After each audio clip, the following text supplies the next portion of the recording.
Okay, for the last 5 decades, hip-hop music has evolved and adapted and changed the landscape of the industry and created cultural icons. A new graphic novel called The Graphic History of Hip-Hop Volume 1 is a one-of-a-kind publication that really intertwines hip-hop's storied history and its extensive influence on culture, politics, and economics. And the book's creators are here. Welcome, Dr. Walter Greason, preeminent Afrofuturism historian, and Tim Fielder, illustrator and original visual Afrofuturist. Gentlemen, welcome. Good to have you. Thank you to be here. Those are quite the titles, though. What's Afrofuturist? Want to make sure we get that right. So Afrofuturism is very much how do we look into the future and imagine people of African descent as part of the story. Okay. And so much of the science fiction, I think most people think of Star Wars. It was very rare to see African American characters, African diaspora characters until very recently. And so Afrofuturism raises that possibility to say all of us have a part of the future. Okay. Love that. So where did the idea for this book come from? Tim, no? Late 2022, this guy lost his mind and said, Tim, New York City Department of Education wants us to do a history of hip hop for the 50th anniversary. Oh, right. Yeah. And we did a 24-page comic with Joe Schmidt of the New York City Department of Education. And that was 24 pages, and then we lost our minds and we expanded it into a 92-page, fully painted graphic novel. Wow. And you illustrated this. Yes, that is why I'm now bald. Just a little bit of stress. Yes. How do you combine 50 years of history into this? So that's the real technique in the terms of the writing anyway, is that thousands of books have been written in the last 60 years to kind of cover this, but most historians really like to study things further back, things that are like the Revolution or the Civil War, World War II. But in this window, more history has been written than ever before. And so that was the challenge for me, is to take the social history of the United States since 1965 and talk about how that shaped what hip hop became.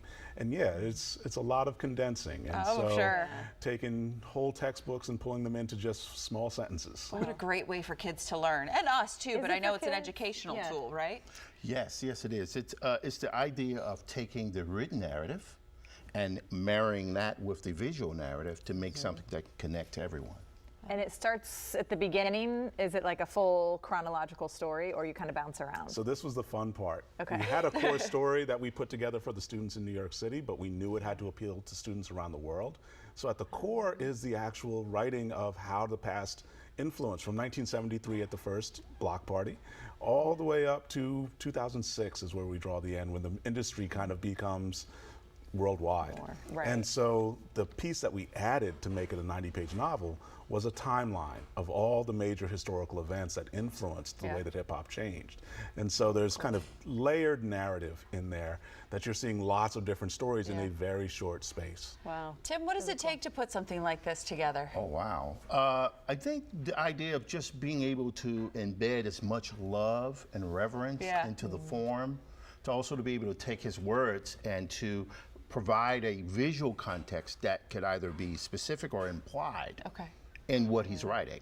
So for example, 1973, start of hip hop, but around that same time, the Watergate investigation. So hip hop has been intertwined through not just American history, but world history. You have an example there for us on your iPad? Oh, well, yeah, that's how the right. magic happens. How do you know you were going to do that now? Okay, sorry, hey, hang on. You do everything on Okay, here we go. So this is what I Look did. who that is. By the way, your hair is resemblance. magnificent. You made it look really good. That looks awesome. You use a certain software? Yeah, I use a software program called Procreate, and but I also use Photoshop and Clip Studio Paint, and I have to go through taking all of the folks who were involved in hip hop and to get the reference to draw them. So I had to, yes, I did do a deep dive and found images of you, but I can use the reference. You picked one of my favorite images, so I this appreciate is it. good. Thank This you is a so good much. photo. That's She likes so this great one. to know that. And of course, you try to not just take the spirit of a person. Your eyes are amazing, by the way, because you know when you're drawing a person, you're like, wow, look at that. That is so cool. So to do that thank for you. hip hop, to bring them together into something that everyone can enjoy. That's awesome. Congratulations. Okay, send that file. Thank you. Yes, please. That'll be my profile photo now. Thank you. Thank you. Real quick, you guys are at the small book. Small Press Expo. Small in Press Maryland. Expo. I want to make sure I There we got go. that. Yep. Plus, you can come out here with Dr. Greason and Tim, have a discussion. There's a book signing. They have it tomorrow night at Sankofa Video Books and Cafe on Georgia Avenue Northwest, starting at 6:30 p.m. You can get a book there. You can find them online, or even at the National Museum for African American History and Culture. You're exploring our city. Enjoy. Love it. I know. Thank Thank you you. for coming. Yeah.